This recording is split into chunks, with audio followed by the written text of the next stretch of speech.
Le Marzen, d'après ce que j'ai vécu et comme je l'ai approché de près, c'est la gouvernance du pays. Et ça se traduit par un- une certaine surface.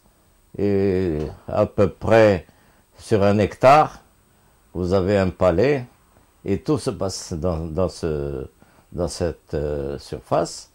Et il y a le roi et puis toute sa descendance. Et c'est là où tout se passe. Les, les ordres viennent de là, tout vient de là, et pas des ministères et des qui sont officiels parce que c'est l'État marocain. Mais l'État marocain n'est représenté que par le Marzen, c'est-à-dire le roi lui-même et puis sa petite descendance qui est autour de lui. Mais le plus important, c'est l'entourage qui est dans ce Marzen et qui est la vraie gouvernance du pays. Ce sont eux qui émettent leurs avis, ce sont eux qui conseillent le roi, et ce sont des gens que personne ne connaît. Ils sont dans la journée, ils s'évaporent dans la nature, parce que les uns habitent sur place et d'autres habitent en dehors de la ville ou dans la ville. Et c'est à eux. Il y a des priorités, par exemple, lorsque le roi fait un conseil de gouvernement, où, bien entendu, il y a le palais, une partie du palais, il y a les installations administratives dans le palais, et ça c'est pour la tribune. Le Premier ministre et les ministres n'ont aucun pouvoir, n'ont aucun, et même pas d'avis à donner, puisque quelquefois, sur un avis qu'un ministre donne, eh ben, il peut être aussi sec renvoyé. Et c'est comme ça que ça marche, en principe. Et c'est de là où on sent que le pouvoir du roi a été éliminé, est limité, pardon, à cette surface, et que il n'a besoin, même les conseillers, ça c'est des officialités. Tous ces conseillers, ces ministres et tout ça, ne gouvernent vraiment pas. Et même dans leur ministère, ils ne font rien, ils font des actes de présence. Et souvent, ne parlons pas des absences, qui sont plus longues que leur présence dans leur bureau. Et tout revient au roi.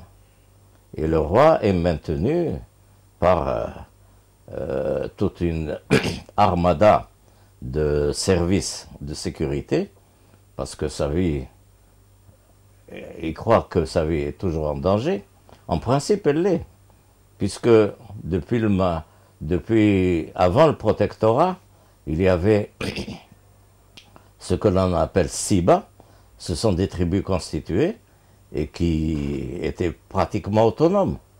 Elle ne reconnaissait pas tout à fait l'autorité royale, l'autorité du sultan, puisqu'il n'y avait que des sultans à l'époque. On ne les appelait pas rois, c'était des sultans.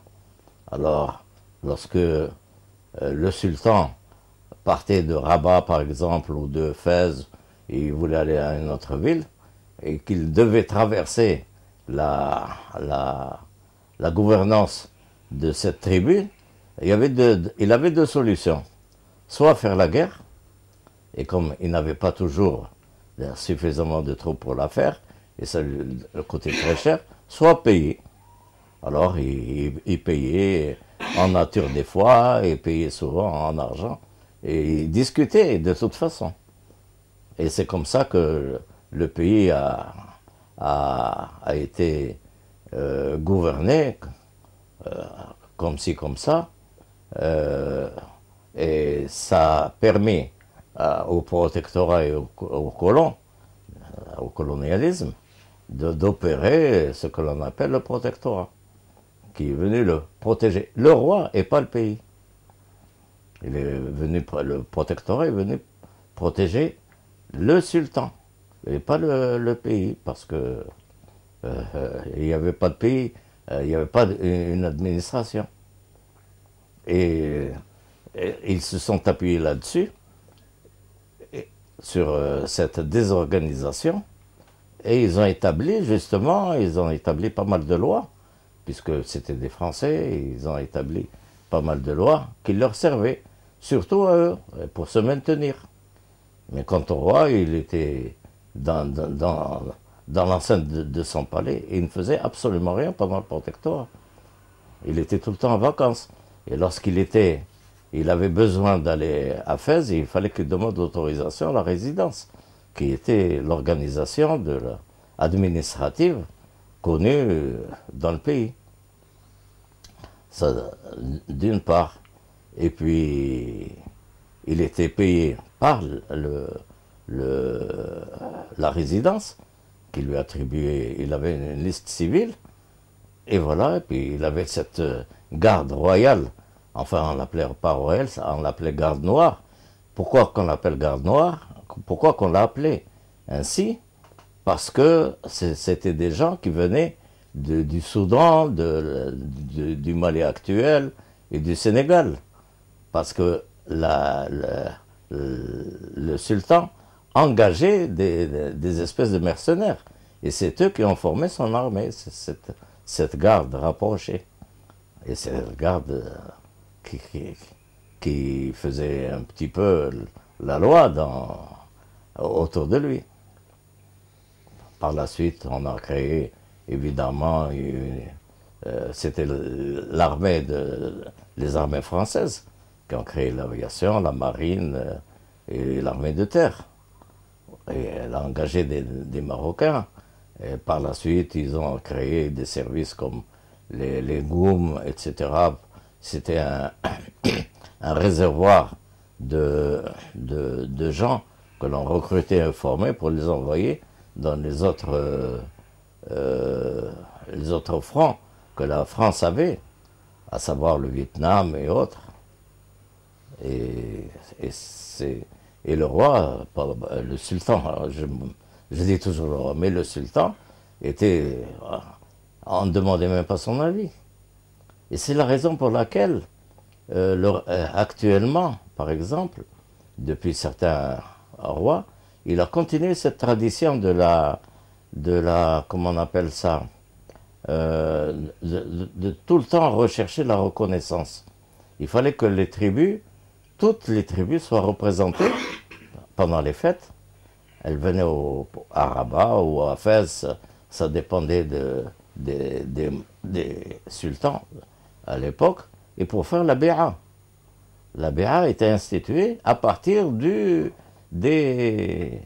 la Siba. Parce qu'à ce moment-là, la monarchie a institué cette bé'a, c'est la reconnaissance de ces tribus qui, par la suite, à partir du protectorat, elles ont été démantelées, elles n'avaient plus de pouvoir, et c'était la résidence qui régnait sur le pays. Alors donc,